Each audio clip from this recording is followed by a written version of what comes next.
C'est parti. Alors bonjour. Bonjour Chérie. Nana.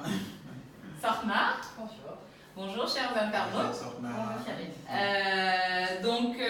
Bienvenue au balcon pour cette 6e édition des Job Stories.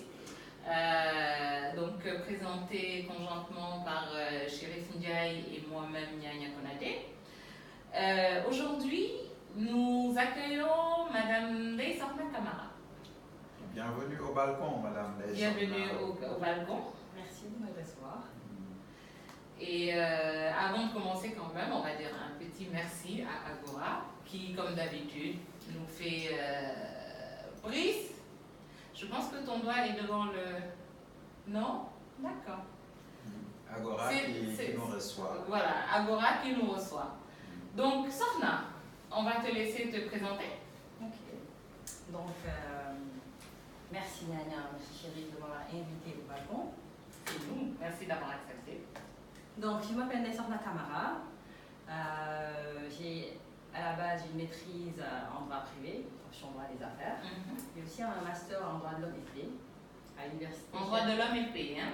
D'accord. Okay. À l'université Cheikh Anta Diop de Dakar. Donc, Wow. actuellement, je travaille comme account manager à Agora Dakar. Et je viens de créer un cabinet d'accompagnement appelé Avenir Consulting. D'accord, d'accompagnement Aux étudiants et aux élèves. D'accord. Merci Nyanya déjà d'avoir choisi le thème que je trouve important et d'actualité, au-delà du Sénégal, mais de l'Afrique francophone. Ouais, exactement. C'est un sujet qui intéresse aussi bien les élèves que les parents d'élèves. Aujourd'hui, on voit que tu as parlé de droit et de liberté, qu'on les a de moins en moins. Ah oui, non, c'est vrai, on les a de moins en moins. La manière dont les élèves sont traités vis-à-vis de ces intermédiaires-là pour avoir donc un visa pour poursuivre les études. Ok. D'accord. C'est quasiment inhumain. Ok. Le traitement. On va en parler en profondeur.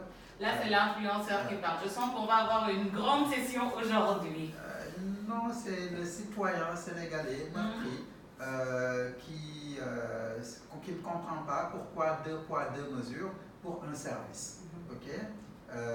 Aujourd'hui, Sorna, qu'est-ce qui t'a poussé à dire je vais ouvrir un cabinet pour aider les jeunes à remplir leur dossier afin de pouvoir espérer décrocher un visa pour poursuivre leurs études en France. Voilà.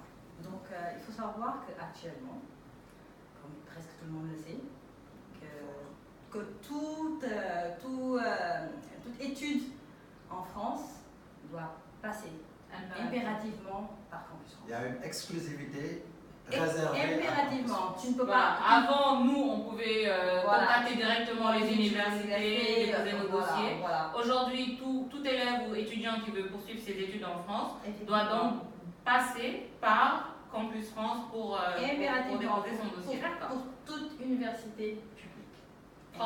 Française. D'accord. Okay. Tu ne peux pas avoir de visa étudiant sans passer par Campus France. Donc, de ce fait, Campus France même a mis en place une procédure. D'accord, ok. Sur plusieurs étapes, qui, malgré leurs efforts pour leur faire comprendre aux étudiants et élèves, certains n'arrivent toujours pas à maîtriser. Okay. Oui, parce qu'il y a beaucoup de jeunes qui n'arrivent pas à comprendre, enfin, en tout cas, qui n'arrivent pas à maîtriser leur Voilà. De ce fait, les étudiants ont du mal à faire leur dossier Campus France. D'accord. Et ont du mal, par voie de conscience, à avoir un visa étudiant. Donc, ils préfèrent maintenant donner cette tâche à des cabinets qui sont là spécialement pour nous faire. Pour les aider à le faire. Et vu que j'ai travaillé, en tant que soit à Campus France, vu que j'ai un tout petit peu d'expérience par rapport à la constitution du dossier. La procédure, je me suis dit que je vais créer une structure sérieuse qui va accompagner les étudiants, qui va les conseiller à mieux appréhender cette étape, qui est une étape impérative pour pouvoir poursuivre ses études. Parce que moi j'ai envie d'ajouter quelque chose en fait. Toi, si je me rappelle bien, c'est quelque chose que tu faisais toutes ces années sur ton temps libre, voilà, en réalité. Exactement. Et c'est le fait de l'avoir fait toutes ces années qui t'a poussé à te dire je vais formaliser aujourd'hui les choses. Effectivement. C'est pas, tu t'es pas levé juste en te disant je vais le faire, c'est vraiment. Ça fait 2-3 ans que je suis en train de faire ça, durant mes temps libres, d'avoir des jeunes qui m'appellent pour solliciter de l'aide, et je le fais. Est-ce que ces jeunes-là parvenaient quand même après à obtenir leur visa pour aller en France? Non. Sur peut-être 10, 2 peut-être à ma connaissance. Parce qu'il faut dire que... C'est à peu près ça le mais ratio. c'est le ratio, voilà, parce qu'il faut dire que ils choisissent des personnes qui ont vraiment des aptitudes un peu élevées, des notes, et ils n'ont pas toutes leurs chances pour aller poursuivre leurs études en France. Très bien. De toute façon, le ratio, on tourne à peu près sur ça. On va parler des chiffres. Moi, en tant qu'entrepreneur social et promoteur d'école au Sénégal, je sais qu'on a à peu près 40 000 nouveaux bacheliers par an sur à peu près 130 000 candidats, ce qui tourne autour de 33-34%, donc de taux de réussite au bac. Cela dit, c'est 3 élèves sur 10 qui réussissent. Et est-ce que tu as des données à peu près du nombre de demandes qui passent par Campus France par an, ou bien quelques chiffres que tu as? Je sais que pour l'année dernière, je pense qu'ils ont eu 25 000 demandes. 25 000 demandes. De personnes qui ont fait la procédure et qui sont allées. Ce qui représente quand même, c'est énorme par rapport au 25 000 équivaut aujourd'hui à peu près 55% des personnes qui parviennent à décrocher leur bac. Okay? Sachant que les demandeurs ne sont pas à leur première expérience. Non. Il y en a qui demandent 2-3 fois. Plusieurs fois, oui. Ok, mais c'est quand même important parce que la France ne donne pas autant de bourses, même pas de bourses, autant de visas d'étudiants. C'est une aberration. Effectivement, je trouve que c'est un peu triste pour nous. C'est vrai, c'est toujours nous, parce que pas seulement le Sénégal, toute l'Afrique, parce que toute l'Afrique a une procédure Campus France. Et de l'assujettir à les études, le désir de poursuivre ses études en France, de l'assujettir à Campus France. D'autant plus qu'on savait que c'était ces dernières années-là qu'on l'a eu. C'est ces dernières années-là. Donc, ils ont fait de sorte que pour tous les établissements publics, c'est connecté, en termes de Campus France, on dit les écoles connectées à Campus France. Au début, il y avait des écoles qui étaient connectées à Campus France, c'est-à-dire ces écoles connectées-là, tant que tu ne passes pas par Campus France, tu ne peux pas obtenir leur inscription. D'accord. Mais actuellement, toutes les écoles publiques sont connectées. Après, c'est peut-être une politique, oui, effectivement, c'est une politique nationale française qui doit avoir sa raison d'être. Voilà, c'est une politique nationale française. Maintenant, moi, j'ai envie de revenir aussi sur le nombre d'étudiants en fait qui font la demande. Et tout à l'heure, tu as dit quelque chose qui m'a fait tilter, qui demande certaines aptitudes, etc. De ce que j'ai compris, quand on présente son dossier, par exemple, à Campus France, etc., on doit argumenter son projet professionnel. Et donc, toi, est-ce que tu proposes quelque chose aux étudiants et aux élèves qui viennent te voir pour cet aspect-là aujourd'hui? Parce que je pense aussi que pourquoi le taux de rejet est aussi élevé, c'est parce qu'il y a beaucoup de jeunes qui n'arrivent pas à argumenter cette partie-là au-delà du dossier. Effectivement, c'est un problème. C'est un problème que nous rencontrons. Étudiants, j'ai été étudiant, j'ai eu des amis étudiants. les jeunes ont du mal à cerner effectivement ce qu'ils veulent faire. Voilà, ouais. Et ils ont du mal à cerner leurs capacités. D'accord. Sur quoi ils sont forts. Ce qu'ils veulent faire, ce qui est leur avantage. Et ils ont besoin d'être encadrés, entre guillemets, accompagnés pour qu'ils se rendent compte de la réalité du marché de l'emploi, de ce qu'ils veulent faire et de ce qu'ils veulent choisir. Parce que à Campus France, on te dit, monsieur, quelle filière vous voulez suivre? Pourquoi vous voulez le suivre? Oui. Quelle est la finalité? Quelle est la finalité? Et ça, ils font l'entretien. Voilà. Ils font un entretien. Et donc, en fait, et ça, si tu n'es pas capable voilà. de dire exactement ce que tu veux et ce que tu veux faire, et après tes études, ce que tu veux en faire, on se dit qu'il n'est pas clair dans ses... oui, il n'a pas de projet, effectivement. Effectivement. En fait, ça peut se comprendre. Voilà. Mais moi, j'ai une question. Est-ce que cette procédure-là, elle est gratuite ou bien elle est payante? Aujourd'hui, quand tu t'adresses à Campus France, est-ce qu'il faudrait payer les frais de dossier? Ou bien, je veux dire, c'est quelque chose qu'on met à la disposition des étudiants jusqu'à ce qu'ils obtiennent leur inscription? Non. Donc, comment ça se passe?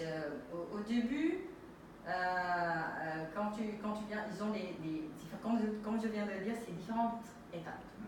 Il y a une étape orientation et conseil, où, comme je viens de dire, on te briefe sur tout ce que tu dois faire, sur les dossiers que tu dois amener, sur le montant des frais de dossier et comment tu vas vivre là-bas. Donc, le coût de la vie, un briefing de tout ce qui t'attend après l'obtention du visa. Tu vois? Oui, en tant qu'étudiant. Donc, après cette étape, il y a une autre étape.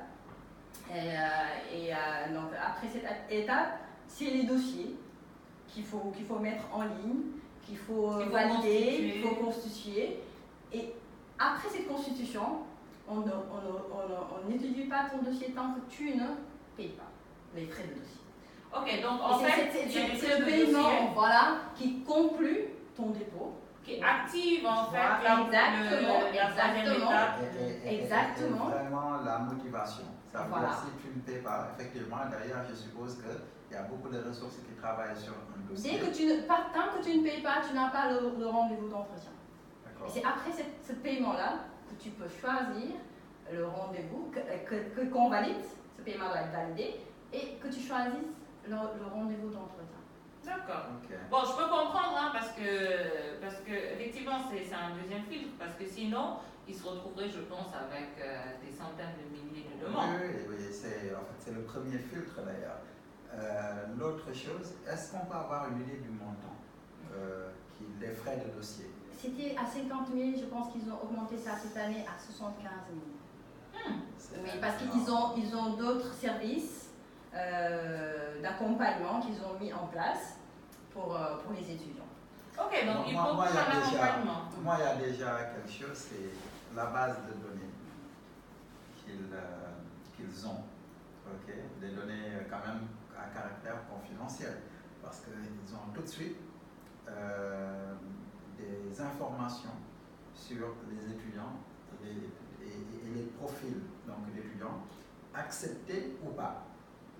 Oui, à la longue, c'est vraiment une matière première qui est là. Donc, en parlant donc, de données personnelles, qu'est-ce qu'aujourd'hui ils font avec ces données-là? Les gens à qui on a refusé le visa, des trucs de ce genre. Mais ça, c'est pas une question pour Sorna, parce que...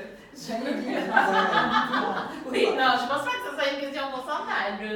C'est une information, je pense que... Oui, on aura, en tout cas, moi j'invite les gens de Campus France à venir. D'autant plus que je crois que tu as reçu un message relativement salé aujourd'hui lorsqu'on a annoncé la thématique de Campus France. Le balcon reste ouvert, oui. Et c'est pour créer des débats. Personne n'est favorisé. Non. On est là pour éclaircir les choses et au service donc, de la communauté. Et encore, pas pour critiquer, ni pour dire des choses dont on ne maîtrise pas le sujet. Tout ce que je sais, c'est que le service nous qu'on offre est une conséquence du service donné par Campus France. D'accord. C'est une conséquence parce que c'est né d'un vrai besoin en réalité. Quand Campus n'existait pas, les gens se débrouillaient pour avoir la prescription. Ils n'avaient pas besoin d'un cabinet pour faire la procédure ou pour leur conseiller. Mais dès qu'ils ont instauré ça, petit à petit, des structures se sont mises en place. Oui, parce qu'il y en a beaucoup quand même. Voilà. 25 000 demandes, c'est énorme, effectivement. Comme le disait l'autre, gérer un compte Facebook est plus difficile que faire son dossier Campus France, mais tout le monde n'est pas pareil. Ouais, c'est vrai. Sur les 100%, 60% pourront le faire. Et ces 60%-là sont allés à Campus, ils ont compris. Mais les 40%, il y a quand même une grosse partie. Et c'est ces 40%-là que les cabinets prennent. Je ne sais pas si vous mesurez la charge de travail par rapport donc, à l'effectif. Parce que 25 000, on est en moyenne à peu près à 2 000 demandes par mois. Et je suppose qu'il y a des pics, il y a des périodes. Oui. Non, quand tu parles de 2000 demandes par mois, n'oublie pas que les demandes sont concentrées quand même sur une période de 5-6 mois, on va dire. Parce qu'il y a des jeunes qui... Enfin, il y a des jeunes qui vont commencer leur procédure en mai. Cela dépend en fait des... Parce qu'à Campus, il y a des dates limites. Il y a des dates limites qui sont en relation avec les dates limites des universités. Oui. Pour les bacs, pour les élèves qui ont fait le bac et les premières années, il y a une date limite. Et pour les licences 3 master, il y a une date limite. Et ces pics-là se concentrent pendant les dates limites. Voilà, et c'est ça en fait. C'est pas étalé sur les 12 mois. Voilà. C'est concentré sur... Il y a une saisonnalité. Voilà, effectivement. Et effectivement, 25 000, si tu mets ça en 6 mois. Même 6 mois, c'est beaucoup. En 5 Disons mois, 3 ça mois, te fait... Oui. 3, donc de fin janvier à fin mars. En 3 mois, ça te fait 6 000 demandes par mois, quoi, en moyenne. Okay. C'est énorme. Ouais. Et effectivement... Est-ce qu'ils peuvent alors... vraiment conseiller tout le monde? Non, au-delà du conseil, mais prendre le temps d'apprécier l'argumentaire et la motivation qui est derrière. Parce que si vous... Il ne faut pas oublier que c'est pas tout le monde qui va faire l'entretien. Ah, il y a une présélection, c'est pas une présélection, c'est le paiement des 75 000 et le fait d'avoir bien constitué son dossier. Ok, donc sur les 25 000 là, il y a un taux de chute. C'est sûr. Ok, et donc eux, ils traitent donc les dossiers qui ont bien été introduits et les paiements effectifs.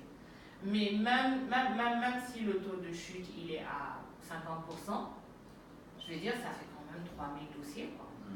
Par mois à gérer. C'est sûr qu'ils ont 3 000 dossiers par mois, travail très important. Donc raison de notre existence. Bon, moi, il y a une question également d'un internaute là qui est venu.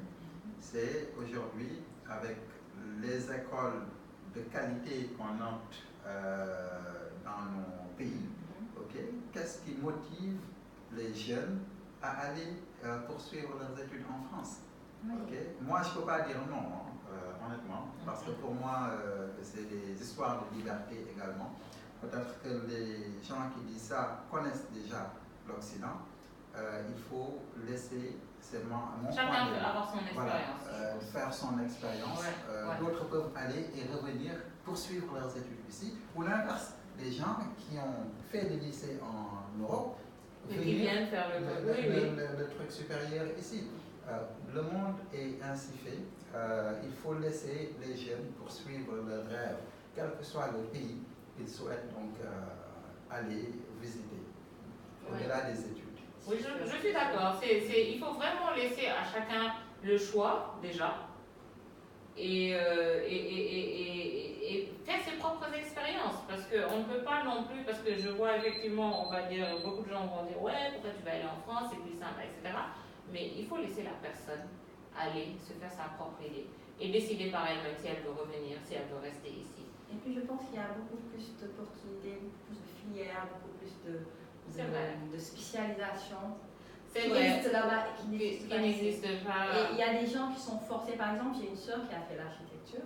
Quand elle partait en France, quand elle demandait le visa, il n'y avait pas d'école d'architecture ici. Oui, c'est vrai. Elle a fait un diplôme de technicien et elle a fait 3 ans de stage. Et elle ne voulait pas être technicien toute sa vie. Elle était obligée de partir. D'accord. Pour avoir le diplôme d'architecte. Mais même, je veux dire, si un jeune veut devenir ingénieur aéronautique, voilà. Tu vois, n'a pas le choix. Aujourd'hui, effectivement, tu es forcé d'aller ailleurs. Ok, très bien. Moi j'ai une question. Je suppose que ton cabinet, tu ne fais pas les dossiers gratuitement. Ok, ça veut dire que les jeunes doivent te payer. Et après, payer également Campus France.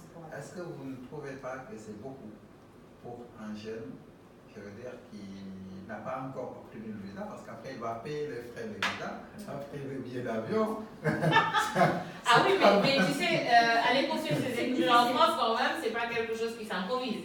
On est d'accord, c'est quand même, ça entre dans un projet sur le long terme qu'on prépare en amont. Donc oui, c'est beaucoup de frais, mais je pense que c'est quelque chose que les gens... Mais bon, je ne voulais pas couper ta question. Tu sais, Chérif, elle parle à ta décharge. Voilà, donc je vais dire que tout le monde n'est pas comme toi, qui est vraiment avec École du Sénégal, qui est vraiment du social et autres. Donc nous, comme je disais, c'est un marché. C'est un business. Et ça permet de générer du travail. C'est vrai. Ça permet de générer du travail. Parce qu'il y a des cabinets qui sont maintenant très cotés, qui emploient beaucoup de personnes. Juste pour ça. Voilà. Ah, c'est devenu un vrai marché alors. Effectivement. Donc vraiment, on leur fait payer, mais on ne leur fait pas payer cher. C'est combien à peu près? 50 000.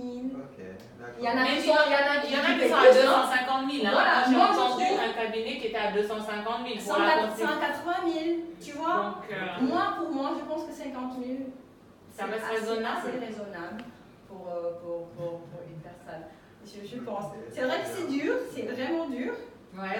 Parce que si tu fais le calcul, ça te revient à 125 000 hors visa. Non, hors garantie. En fait. Voilà, hors garantie, en réalité, c'est à ça que je pensais. Et c'est ce que je veux ajuster, c'est que avec Avenir Consultion, par contre, lorsque la personne vient, lorsque l'étudiant ou l'élève vient, on lui dit carrément ce qu'il en est.